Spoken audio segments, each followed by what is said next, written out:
Well, hello, everyone, and welcome to another episode on the Living Life Naturally podcast. We are thrilled to have you here. And we had just been chatting beforehand about the gut-brain connection, and we're going to talk a little about that today. And I'm super excited to have Dr. David Wiss with us today, and I am going to introduce him to you. He is joining us from sunny LA. And he became a registered dietitian nutritionist, an RDN, in 2013. And then he founded the Nutrition in Recovery, a group practice of RDN specializing treating eating and substance use disorders.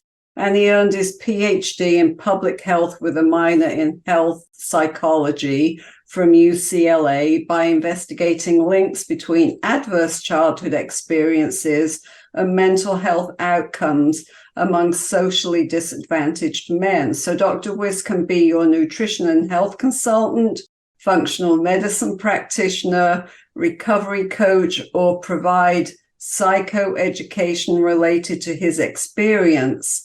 So we're going to get into some of these things today, and welcome to the podcast. We're so thrilled to have you here.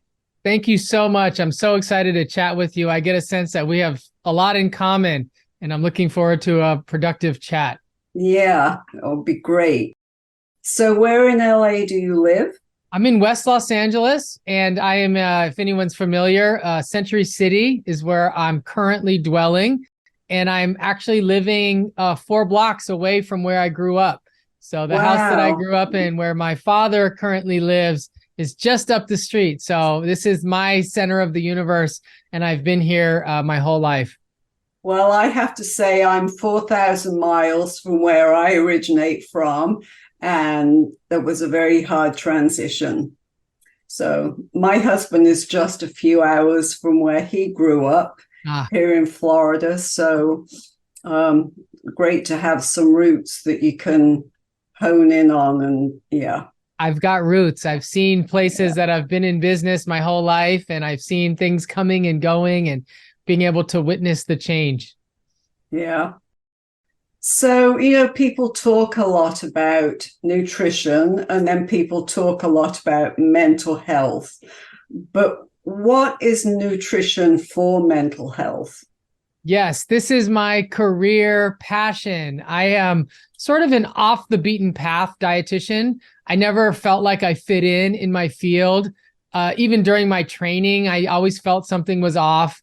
I sensed a lot of conflicts of interest and just messaging that didn't resonate with me. I think I was trained to do a lot of math and to be able to calculate calories and do tube feeding and just use these very math-centric models of nutrition. And I think early in my career, I tried to focus on that because that's how I was trained and that's what I thought I had to do.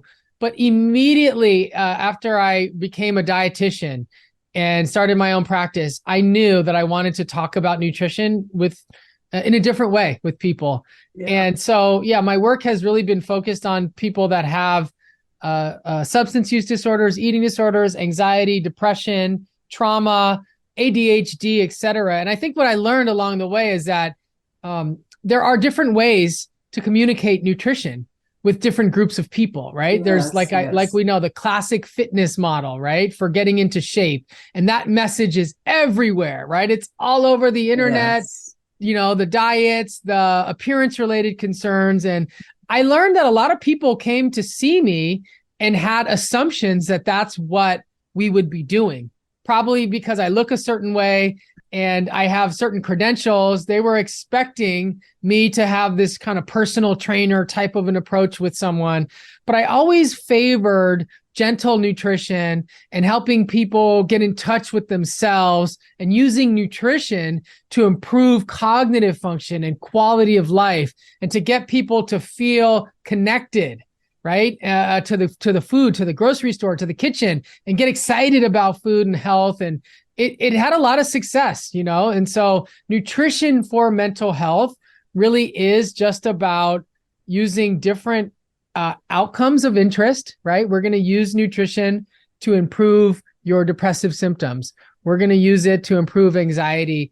But it's also about, eating for gut health, right? Yes. And eating for Yes. brain health, right? And so I guess what I'm really trying to say is that it's different motivation, right? The actual nutrition interventions aren't wildly different, right? When you think about like eating less ultra processed foods, eating more colorful fruits and vegetables, eating more fiber, eating more variety, like those things aren't specific to mental health. But when people are doing it for a different reason, they get motivated, and it seems to be really, really successful. And then I'll add this, a big part of nutrition for mental health is making sure that it's safe messaging that doesn't confer any risk for disordered eating, loss of control, or cognitive rigidity. And I think I saw that in my own life so much because I'm a professional yo-yo dieter most of my life until I was enlightened with holistic health. And I got to the point where I was anorexic and I was like 92 pounds, I'm 5'2", and felt like I looked awful.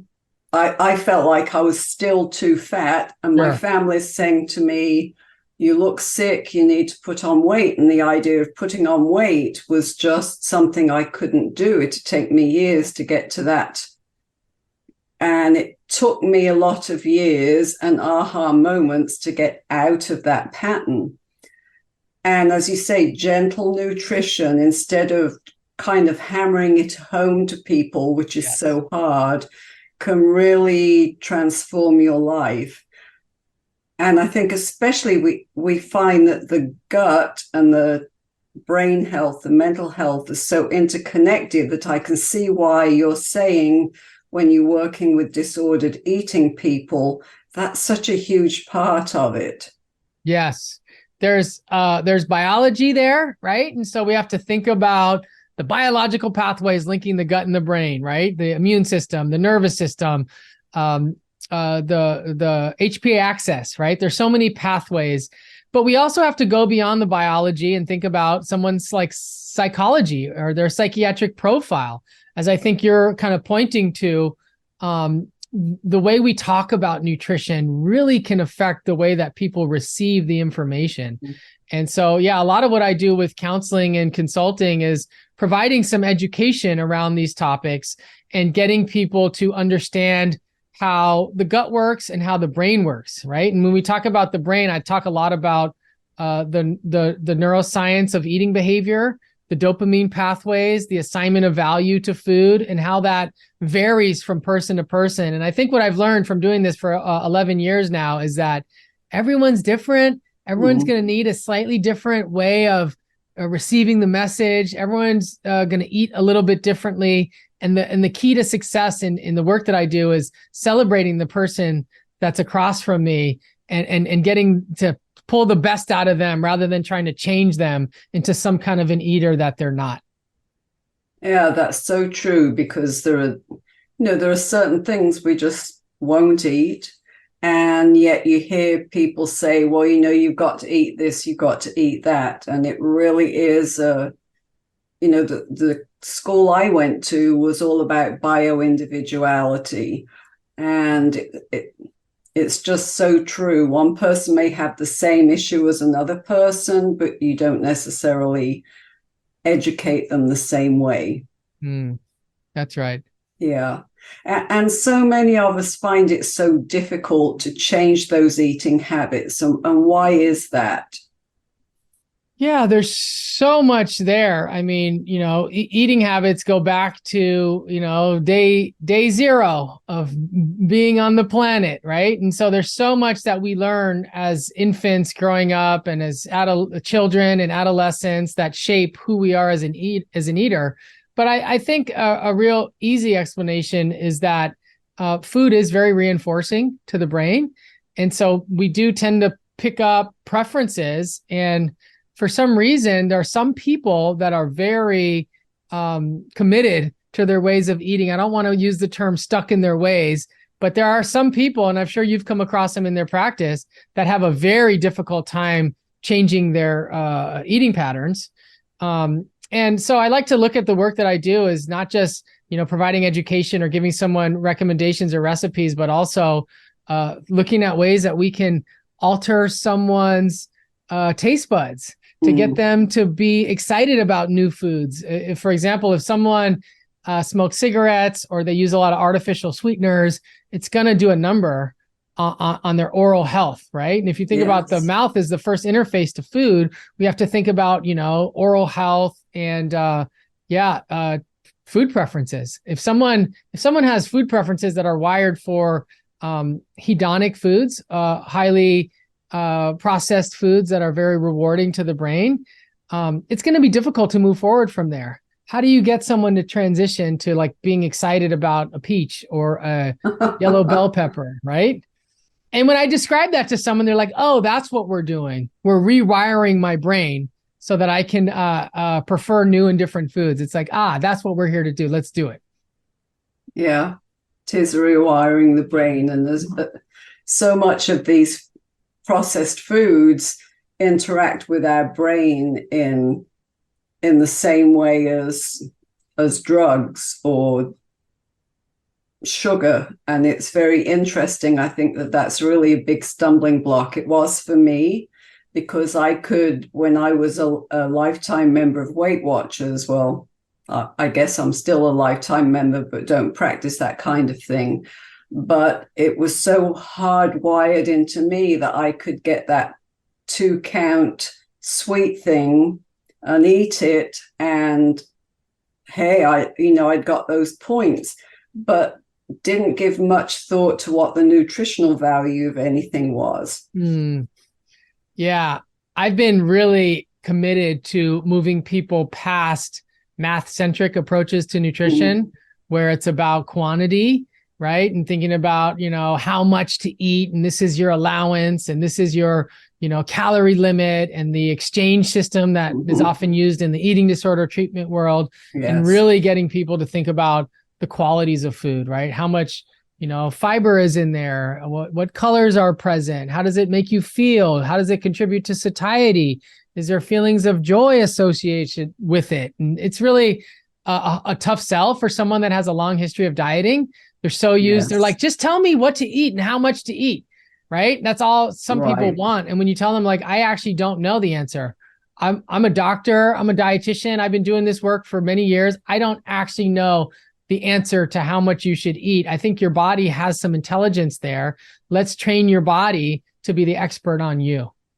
Yeah, and that's a really hard transition for many people. And I don't know if you use them, but I use like a wellness journal tracker. So it's not just the actual food that you're tracking, but how it makes you feel. Because we're so not in tune to our body, especially if we've come from the diet culture. We don't know our body at all and what makes it feel energized and good.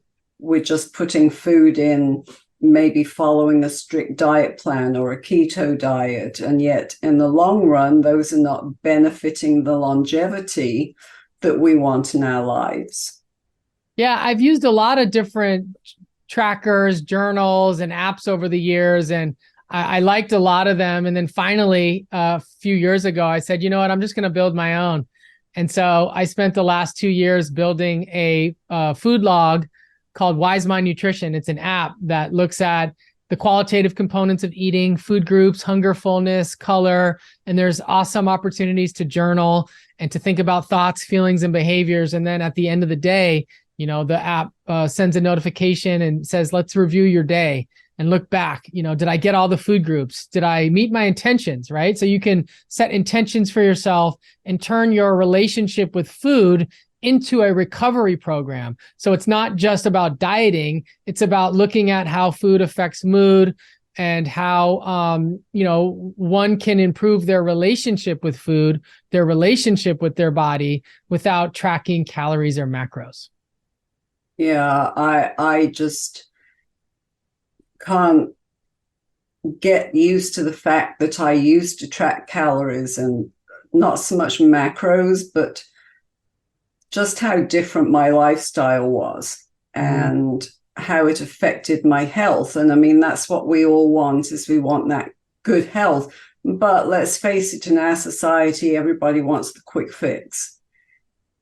The quick fix and metrics. People like data. I love data. I'm a data scientist. So like I'm super into numbers, but like for whatever reason, when it comes to nutrition and health, I believe that numbers have caused more harm than good.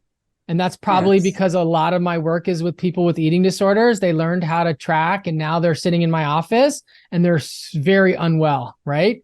So even as someone that is really math centric in my life, I do believe that the efforts to disentangle the math from the nutrition will bring it back to a source of nourishment and support on a more deeper and meaningful spiritual level, rather than looking at nutrition as this shallow endeavor, calories in, calories out, just energy. And even this notion of food is fuel doesn't resonate with me. Food is profound information that we send to our guts, into our brains on a daily basis. So it is a hard sell. And there's a lot of clients that I've had over the years that are so numbers focused with nutrition, and to dismantle that, to get them to not, want to weigh their food or measure it, it's very hard for them to let go. And then once they do, they realize that they're living in attunement and they're experiencing what we call food freedom.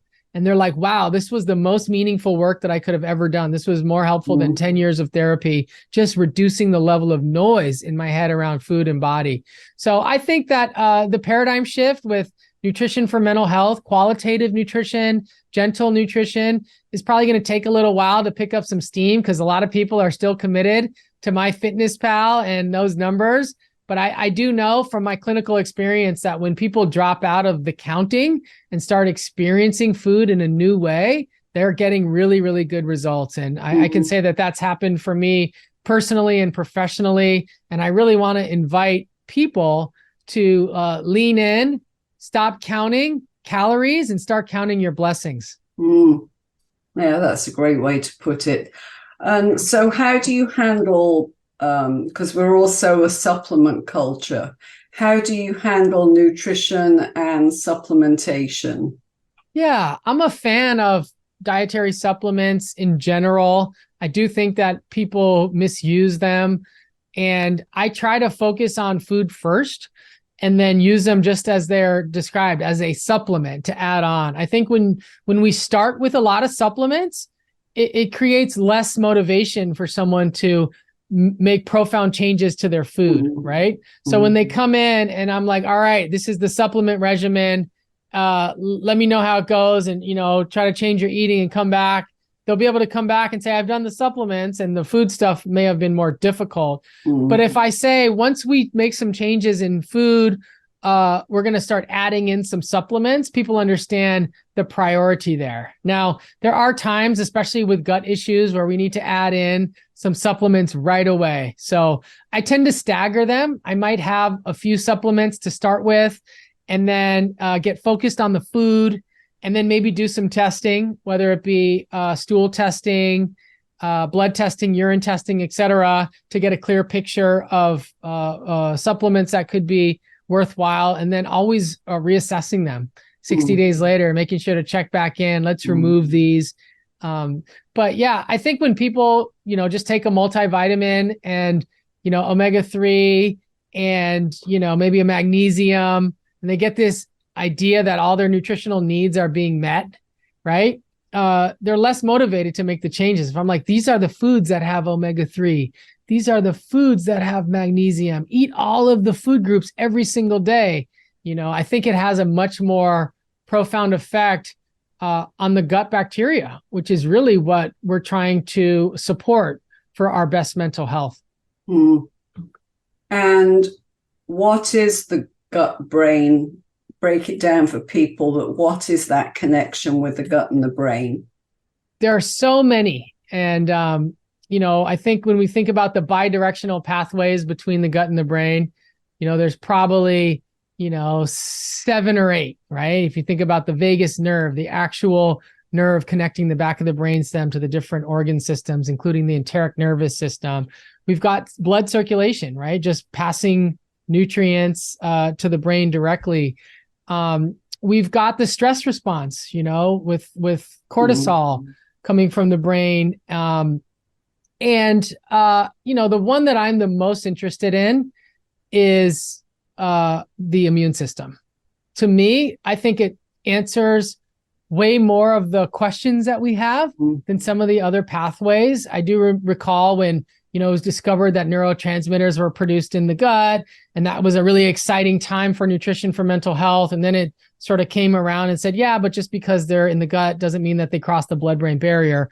So the immune system really connects the dots between the gut and the brain by way of inflammatory molecules, what some people call the inflammatory cascade. There's an emerging field called psychoneuroimmunology. So thinking about gut health as being a place where inflammation can start, right? Either from intestinal permeability, decreased bacterial diversity, right? By way of low fiber, poor diet, you can get low-grade inflammation that starts in the gut and that lives in the body and travels throughout the periphery and can cross the blood-brain barrier. So I think this is the really hot area that I'm interested in, is the conversation around neuroinflammation, how, cytokines that started from intestinal permeability or inflammation that starts in the liver, because there's been some permeability in the gut, and endotoxins end up in the liver and start an immune cascade.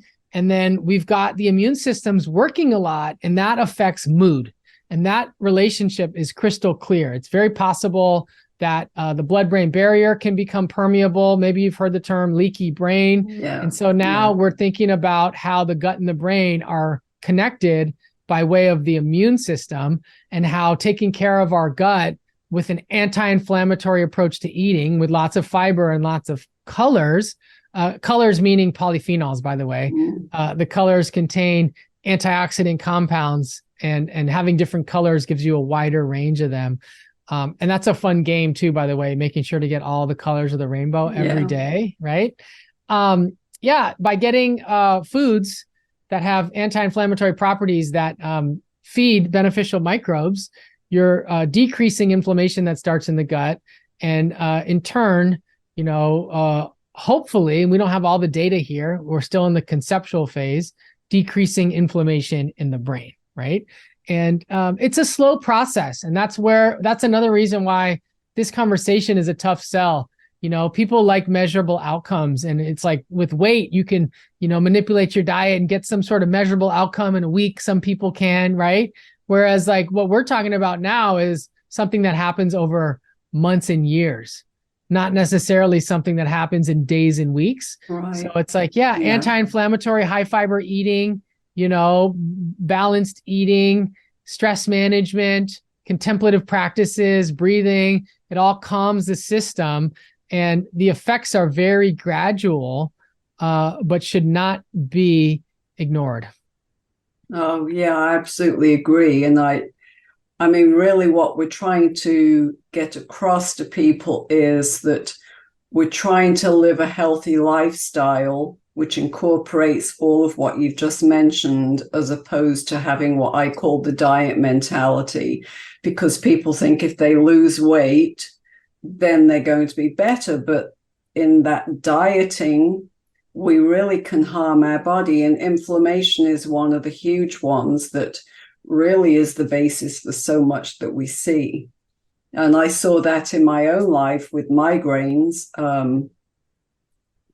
It's because really that's all inflammation, and it's just that's another whole other topic. But so many people that come to me and they say, I have problems with inflammation, or they don't even realize it's inflammation. There's so much we can do with our foods that can really help that. Yeah. And sometimes it's about eating less or removing certain foods, but most of the time it's about eating more, adding in foods that are missing. And that's why I like the food group system, to think about, getting all the food groups, maybe even twice a day. My system has 6 food groups: fruit, vegetable, whole grain, dairy or dairy alternatives, proteins, which is like a pure proteins, not necessarily the macro from animal sources, or meat alternatives or protein powder, and then beans, nuts, and seeds. If someone can get all 6 of those categories twice a day, and then get in some fats from either coconut, olives, or avocado, right? And get like variety, right? You're getting a wide range of nutrients, and you don't even need to know what they are. You don't even need to know that there's B vitamins here and there's magnesium here and there's omega-3. Just get all of the food groups several times a day and eat slowly, chew your food, learn how to cook, and practice mindfulness and soulfulness. And over time, people are getting really, really good results. Yeah. So tell people a little bit more about your app and where they can find it.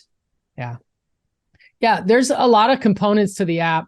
It really can be separated into 2 main parts.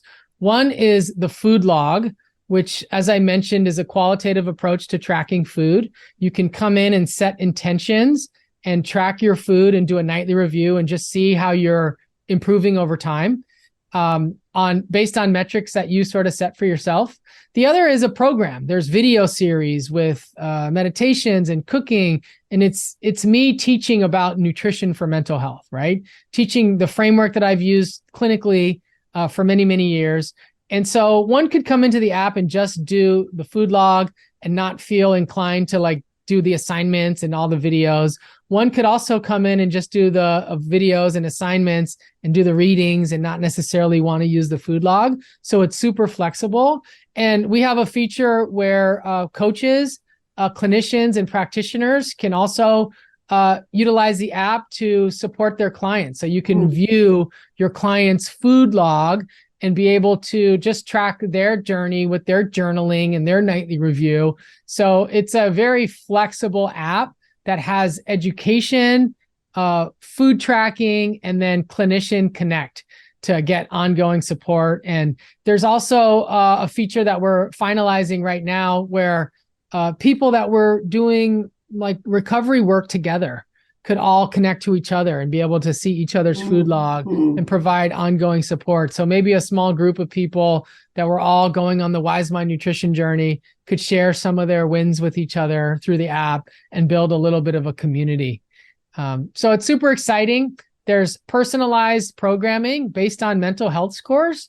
So, you know, if someone is inclined to share some information about themselves, they can get targeted messaging for depression, anxiety, ADHD, PTSD, food addiction, and eating disorders, so that they'll feel like, it's not a one size fits all. It's very, very flexible. And then the key, I think, selling point of the app is that, you can track your progress in these mental health indicators over time. So you'll be able to see, I've been doing anti-inflammatory gut-based eating for the last 2 months. My depression scores have gone down. I'm going to keep doing this. I'm going to keep this up because these metrics, mental health outcomes, like we said earlier, they're not easily measurable. So when people can't measure an outcome, they don't know that anything's happening. And that's why people are obsessed with calories and weight. But now that you can start to see how your self-reported symptoms of anxiety or how your sleep may have improved while doing nutrition and lifestyle medicine, you have a little bit more of a measurable outcome that I think a lot of people's brains tend to need.